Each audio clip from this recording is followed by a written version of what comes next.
Hello, students. Well, recently, a student sent me a picture of a snowflake on their sleeve. Check out this magnified view of an actual snowflake from our township, not far from the school. Is that cool or what? Check it out. I mean, look at its structure. Look at the crystalline structure of this real life snowflake. And it got me thinking. Hey, why don't we do a little series here on the science of snow? So we're going to take a little break from the normal routine today to check out this awesome snowflake. And I want to point out a couple things to you here. First, notice how many points does this snowflake have? If you count them up, starting at the top or the bottom, you've got 1, 2, 3, 4, 5, 6. There's another snowflake on this side too. It's a little bit damaged, but you can see it also has 6 sides to it. In fact, it's been said that there are no 2 snowflakes exactly alike, but all snowflakes have certain similarities to them. And one of those similarities is that snowflakes all have 6 sides to them. And there's a reason for that, a scientific reason for that, if you will. And the reason has to do with the molecular structure of water. As you may know, water has a chemical formula, H2O, which means there are 2 hydrogen atoms and 1 oxygen atom. And the way these atoms are arranged, let me show you a picture here. I'm going to draw a picture of water for you. How exciting. So as I said, water has 1 atom of oxygen and 2 atoms of hydrogen. And if we were to put our magical glasses on and get a molecular view of water, it might look like this. Yes, it almost looks like Mickey Mouse. But if you look at that structure and we were to draw lines between the hydrogen and the oxygen atoms and measure the angle at which those atoms are chemically connected, we would find that there's a 60-degree angle between the 2 hydrogen atoms and where they intersect the center of the oxygen atom. Now, that may not seem very important to you, but it is extremely important. And I'll tell you why. You see, water, unlike most other substances in the universe, is very unique.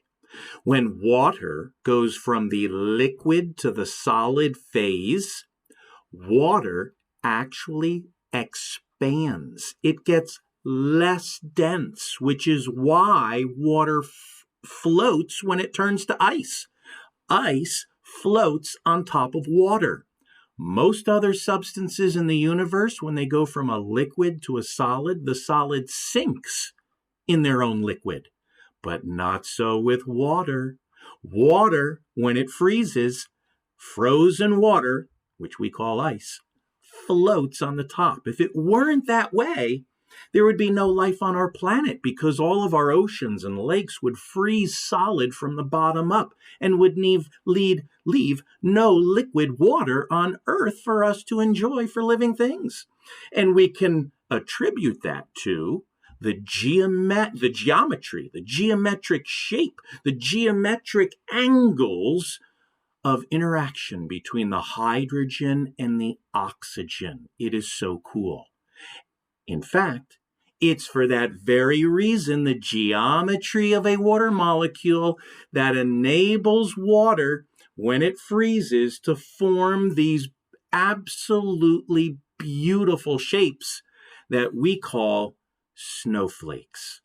So there's a little bit of science there with snowflakes. So I decided to go on a little field trip myself. And so I took a trip the North Pole. And yes, it's very busy up there this time of year, so I didn't want to knock on the door up there of the workshop, because I know the elves were very busy out there. But I had a friend over here, and this friend over here gave me some of the magical snowflakes that exist at the North Pole.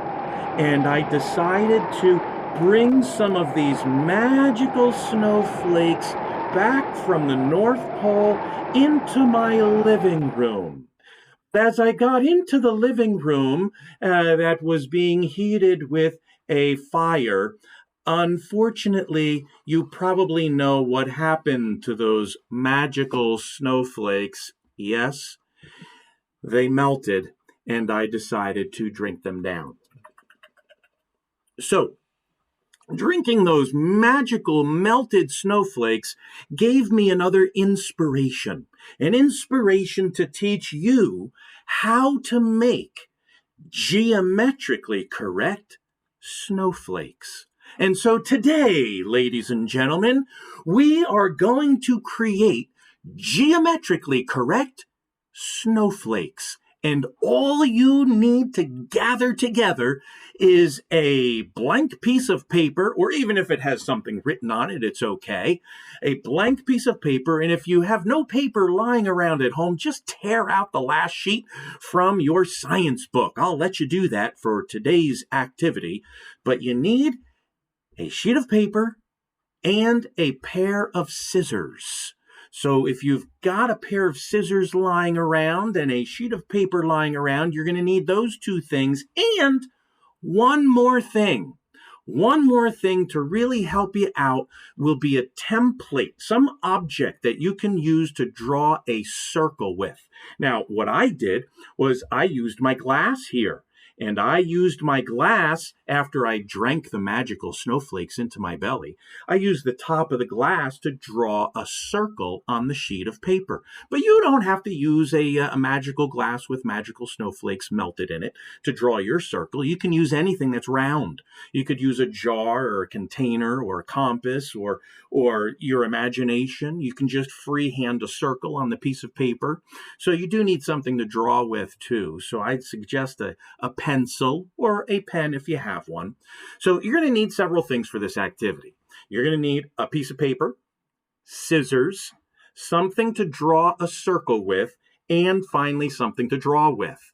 So if you need to pause the video now to go gather those 4 things, pause the video, then come on back and we'll get started with our geometrically correct snowflakes. All right, we're back again, and I have summarized the 6 steps to making geometrically correct snowflakes. So I'm going to begin at the beginning with our inspiration snowflake above us here, the real snowflake, and I've illustrated 6 steps that we're going to follow. Now, I'd encourage you not to rush ahead, but as I work through this video, through the 6 steps, feel free to pause after each step to give you time to get caught up. So let's begin with a piece of paper that I have drawn a circle on. So again, the first thing you need to do is get a piece of paper and draw a circle. And guess what? That circle can be any size.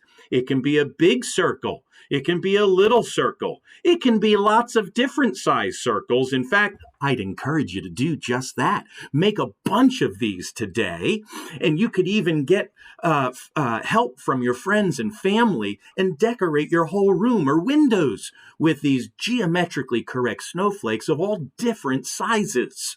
So no 2 will be exactly alike, but there will be some similarities. How many sides do all snowflakes have? 6. That's right. So after you have cut out after you have traced a circle on a piece of paper, then you're going to cut out your circle. So I am using a special pair of scissors here. They are very, very super sharp. So be careful when using scissors, please. Don't cut your fingers off. But now you're going to take that piece of paper and you're going to cut out the circle from that piece of paper. And I'm taking my time, so you can take your time too. But if you need more time than me, again, feel free to pause the video. And if I'm going way too slow, well, then maybe you can cut some more circles out while you're waiting for me to catch up to you. But here we got it. We've got our circle cut out. That is step one. So far, so good, right? Easy peasy, lemon squeezy. There we go. We've got our circle cut out. Step two. Step two, we're going to take that circle and we're going to fold it in half. Boop, boop, boop, boop, boop. Zip, zip. Just, oops, I dropped it. That's okay. It won't break and it won't melt because it's made out of paper. So we have taken our circle and we've cut the circle, or we've folded the circle in half. Again, pretty easy there. Now, the next step, don't jump ahead. Watch this step carefully. This is the most important step, and it's the most difficult step of all. So hear me out before you do it. You're going to take your half circle, and I'm going to give you a little tip here, a hint. Take that half circle and fold it in half this way, just to pinch closed the edge, the corner right there. And then open it back up again. And what you will have done is just creased the center line of the diameter of that circle. Because if you look at step 3 here, you have to fold this now in thirds. This is really super important. And it may take you a few attempts to get this right, and that's okay. That's why I'm leaving this picture here for you to follow. But if you don't get this right, your snowflake will not be geometrically correct. It won't have 6 sides. So to divide it or fold it into thirds, you're going to be folding along that center line, and you're going to take the end of one of your half circles and bring it all the way over to the other side like this. Now, if you've done it correctly, you should have divided that remaining circle in 2 equal halves. And if you look at mine, I really haven't done that. So I'm going to try it again. I'm going to take it, open it up, try it again, changing where I put the fold line, and I think that's a little bit better. Those 2 halves are a little bit closer in size. Because then what you're going to do is you're simply going to take the opposite side that hasn't been folded yet, and you're going to fold it over the first line. And your goal here is to match up your fold line when it's done, so that when you open it up, like the picture shows, you're going to have 3 evenly divided sections of that half circle. And I think the shadow here illustrates what I'm talking about. So step 3, you're going to fold it into thirds. And when you have it folded into thirds, leave it folded. Don't open it up. And that brings us down to step 4. And again, if you need to pause for a little while, or if you need help on step 3, take your time with step 3. It's the most important step of all if you want a geometrically correct snowflake. All right, so step 4. You want to make sure now that you hold on, You want to make sure that you hold on to that point at the bottom of your triangular piece here. Because if you cut that part off, your snowflake is going to fall apart. So step 4 is you hold on to that point, and using your scissors, you're going to cut a V shape into the top of, check that out, the top of your paper. Look at that. That is step 4. Now you want to be careful not to cut all the way through the paper, but that's it for step 4, folks. Easy as that. Now step 5 is where you can have some fun carefully. Because step 5, you want to just snip edges. You want to snip little triangular pieces out of the edges of the paper, but you don't want to cut all the way through the paper or your snowflake will fall apart. So I'm just going to cut a number of little triangles, and if you want to get creative with your next one, you don't have to do just triangular snips out. You can do squares and circles, parallelograms, tanagrams, I don't know, whatever kind of pentagrams, whatever kind of shapes you want. But you're cutting little segments out of the outer edges of that V. And I'm gonna cut some out from the inside too. Again, being very, very careful not to cut all the way through the paper because we don't want our snowflake to fall apart. So I'm taking my time doing this, being really, really careful. Don't rush through this step. But again, we want to be cutting off little pieces. And the more pieces you cut out, the more intricate your snowflake will be. I'm going to cut one more out here. I'm feeling pretty adventurous today. So I've got lots of little pieces out, and this is my step 5 snowflake. And now for the unveiling. Step 6 involves very, very carefully unfolding the paper. Don't rip it, don't force it. Find the sections that come apart naturally. And when you unfold it completely, oh my, look at this. You will have a beautiful 6-sided snowflake, and none of your snowflakes will be exactly alike. You will have all different kinds of snowflakes. They will all be unique. Hey, mine almost looks like the one above me there, except they're different because they're all unique. But if you count the number of sides of the snowflakes or the points of the snowflakes, they're all coming out at the same angle, 60 degrees, and there are 6 of them. And what is 6 times 60? 360. And that's how many degrees there are in one complete circle.